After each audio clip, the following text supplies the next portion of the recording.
Can I say thank you for that reception, but above all, thank you to Scotland for 1.6 million votes for Scottish independence.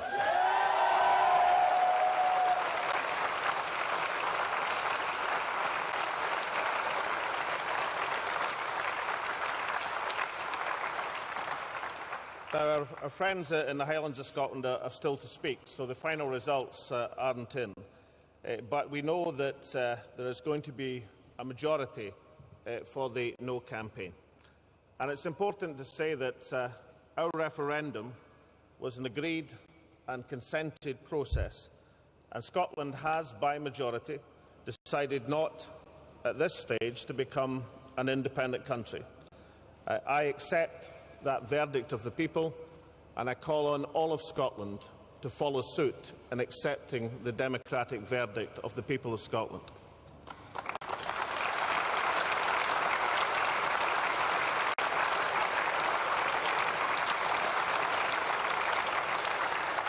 But I think all of us in this campaign will say that that 55%, that 1.6 million votes, is a substantial vote for Scottish independence and the future of this country.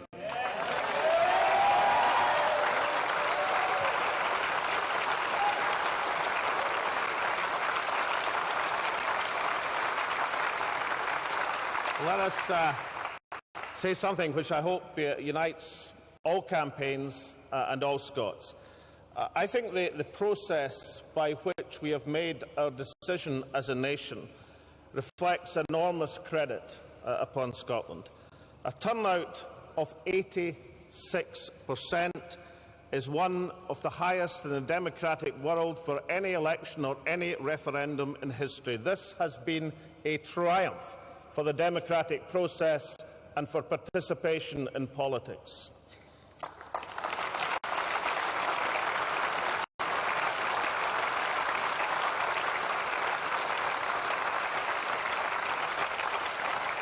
For example, the initiative by which our 16 and 17-year-olds were able to vote has proved to be a resounding success. I suspect that no one will ever again dispute their right and ability to participate fully and responsibly in democratic elections.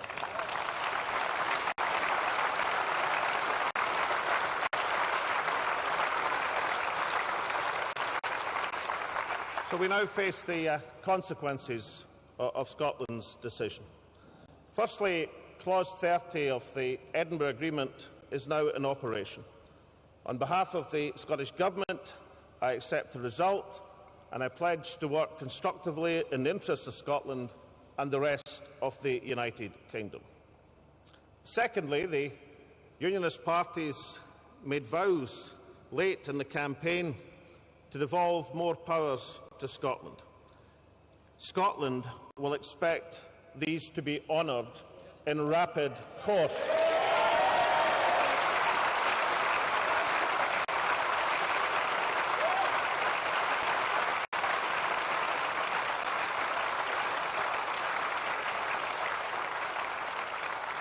Just as a reminder, we have been promised a second reading of a Scotland Bill by the 27th of March next year, and not just the 1.6 million Scots who voted for independence will demand that that timetable is followed, but all Scots who participated in this referendum will demand that that timetable is followed.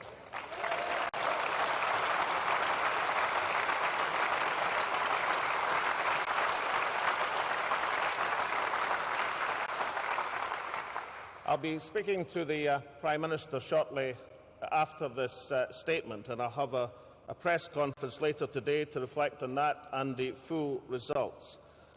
But can I return, thirdly, to the empowerment of so many Scots entering the political process for the very first time? It's something that is so valuable, it has to be cherished, preserved and built upon.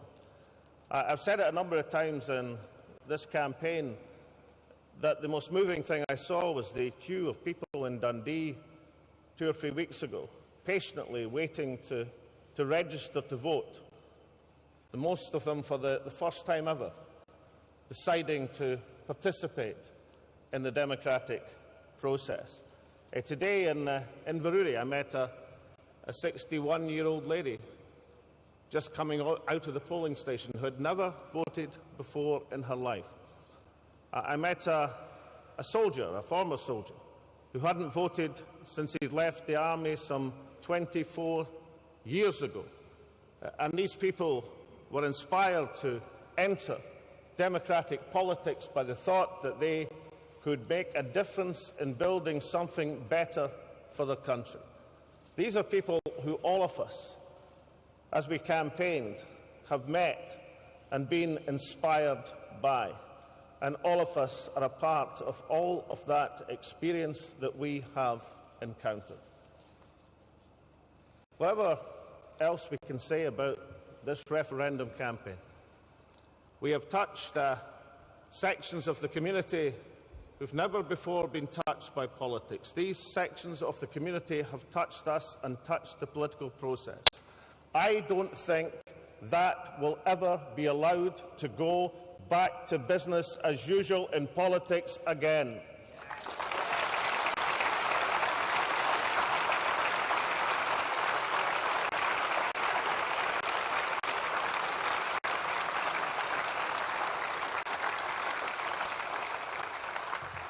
So, friends, sometimes it's best to reflect where we are in a journey.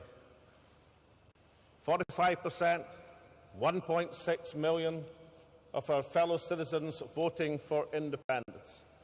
I don't think that any of us, whenever we entered politics, would have thought such a thing to be either credible or possible.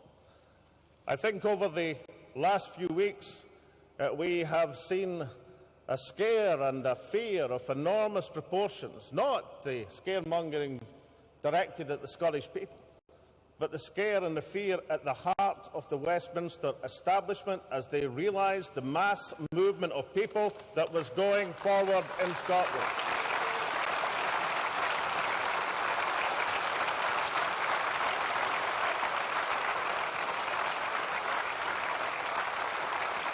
And therefore, today of all days, as we bring Scotland together, let us not dwell on the distance we have fallen short.